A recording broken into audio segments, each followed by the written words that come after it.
Hey guys, it's Emily, and you are about to watch a clip from episode number 8 of Playing the Glass Bead Game with myself and Michael Wan. This was kind of a wild one. We were all over the place, but the overall theme, I think, of this episode was really about time travel. And in the clip that you're about to watch, we're kind of bantering about time travel decorum and sort of what some of the conditions and ways you some of the conditions you need and what some of the variety of ways you can do it and some of the side effects and whatnot. And so it's kind of an entertaining clip, and I hope you guys enjoy that. And if you are interested in receiving this or any other episodes of the Glass Bead Game, you can do so at patreon.com/Off Planet Media for the full Project Kids experience, which includes all of the content and all of the access to the cafe and the clips that are produced by that and whatnot. Or if you're interested in content only, you can go to projectkids.locals.com, and you can also purchase them individually. You can do so by contacting me at the email below. And if you would like to receive the complimentary first episode of Glass Bead Game, hit me up. If you'd like a free day at the cafe, hit me up. We'll see you guys there. Enjoy. See you next time. Right? But sometimes there's others there doing the same thing. So one of the things that I've noticed, and it's going to be something you and I look into when you come here, is that sometimes these places are in really close proximity to power plants, places where one's able to have a personal portal experience, not like that the whole place itself is a portal, right? But the fact that a person can sort of turn themselves like, almost like create an internal black hole that they can kind of slip through or something like that, right? That they're near power plants and they're also near water. Both things tend to be existing there, right? So I think there's a number of, just like there's an endless array of ways to play the game, there's an endless number of types of travel one can experience and an endless number of ways in which they can do it. Just like we experience travel here, you can go on your feet, you can go on a bike, car, train, plane, boat, spaceship, UFO, whatever, the hot air balloon, right? Same with this deeper kind of travel that we're talking about. There's a number of techniques. There's a number of methods. There's a number of like different using locations in different ways. There's mass transit, just like when you send people on an airplane, there's hundreds of people. When you go in your car or on your bike, it's just you, right? When you're that kind of stuff, right? So like there's as many ways as you can think of to do this, but all of them seem to require, like this technique requires these variables to be going on, or this, right? This technique needs these things, this technique needs that. Like you don't need combustion to ride your bike or walk, but you need combustion for a car or for a, so I think there's a variety of ways to do it. And I think that's what's so cool about what we talked about last time about the glass bead game and how part of the way, like, if you're playing, you recognize others doing it and they might do it a different way. There may be similarities that may be totally different, but they have figured out that for them, it needs to be this combination of things to have an experience that has these type of qualities. And then, then what's really cool is if you can figure out other ways to do it, right? So you figure out one and you play with that, you perfect that, and you go, okay, what would be a variation of this that has most things in common, but something slightly different, right? And sometimes you see somebody who it's clear they're playing the glass bead game, but they're doing it totally differently than you would do, and they're probably going to another place with it, right? So, it's as different as dancing styles or ways that people play tennis, or like there is like very, very little similarity between like a person like Rafael Nadal's game and a person like let me think of somebody that has like Pete Sampras. There's almost no similarity between their game, even though they've both been number one in the world, won multiple majors, including some of the same ones, right? And they're both theoretically playing tennis. There is no similarity between what they do. So I'm going to circle back to what we were saying a little bit earlier when about the idea of how a lot of opportunity out there to explore reality is maybe hidden because of a false cover of danger or nefarious ideas, or even just something would be unappealing or unattractive. Right. Yeah, exactly. And then what has me, what I often like to go back, because like, let's go back to like, just the the reality of living in this pay to play world, where you got to pay to do everything to exist, and like, they'll put you in a cage if you don't, and all that sort of crap. So then there's like, well, why? What's going on? And I say that like kind of like in a general sense, like, there are all these different stories why, but at least from this perspective, it seems to be happening to some degree. So you mentioned power plants. And how electricity is created. So we live in an seemingly we live in an electrical universe, right? All that sort of stuff about like the electrical universe. It's seemingly true.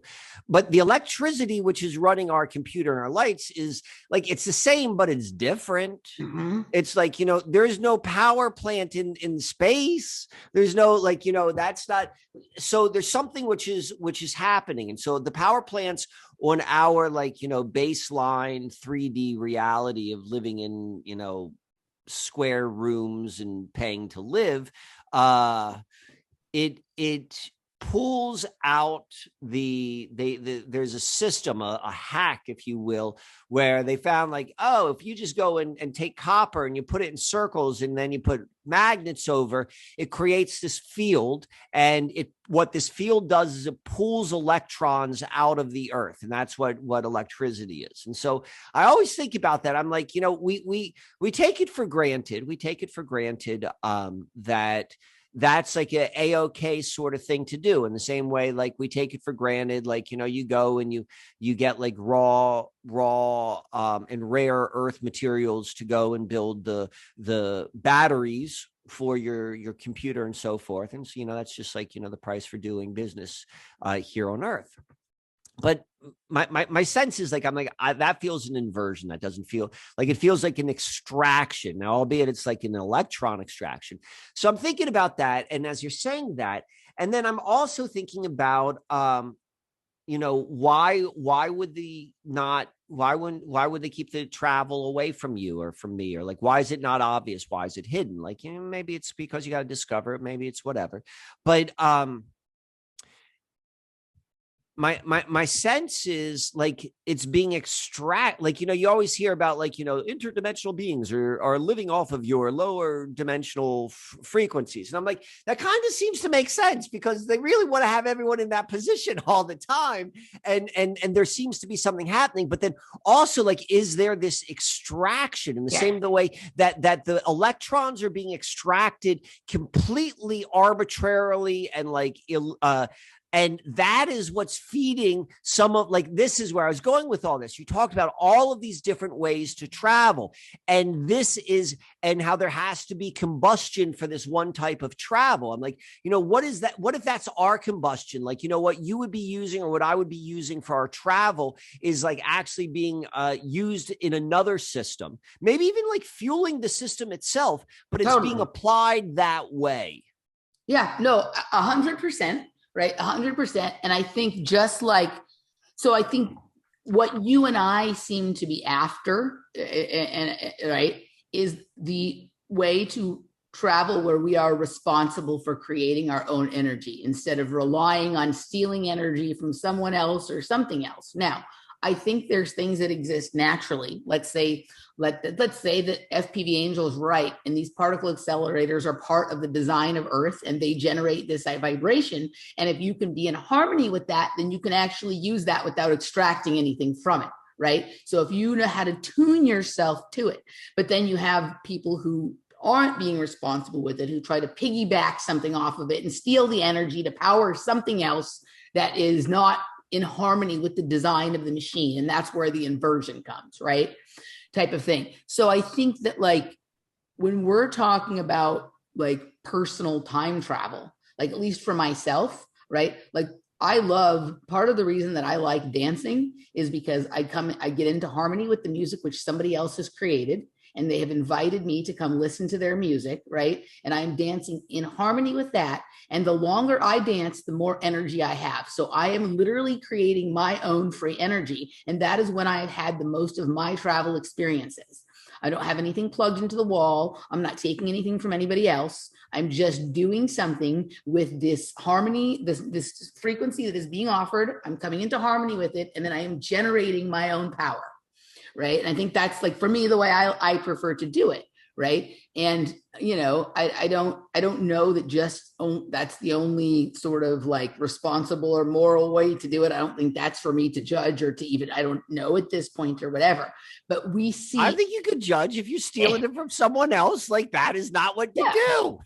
Right. So it's not what to do. Right. So I think that, like, but I mean, just like everything else, like, for example, I'm just going to pick something stupid and obvious, right? Like, there's all of these like fucking government PPP loans that are available to people because of coronavirus shit, right? But there's like all these people who have like figured out ways that like you can get it even if you don't really need it, and how you can not pay it back, and this and that. And I don't care about governments and loans and shit like that, right? But you have certain people who actually need it, others who like it's probably neutral, they could take it or leave it or whatever, and others who don't need it at all but are taking it anyway, right? And they're doing shit with it that is like antithesis to anything good, right? Kind of stuff. They're just using it to party, whatever the fuck it is, whoever, right? Like, for everything that there is, there's like ways that people are using it and manipulating it that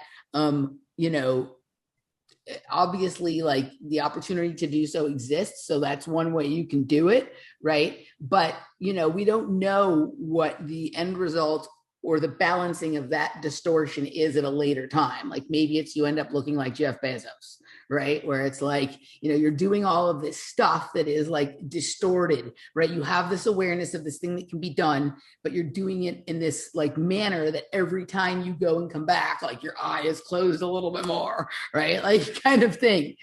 Does he look strange?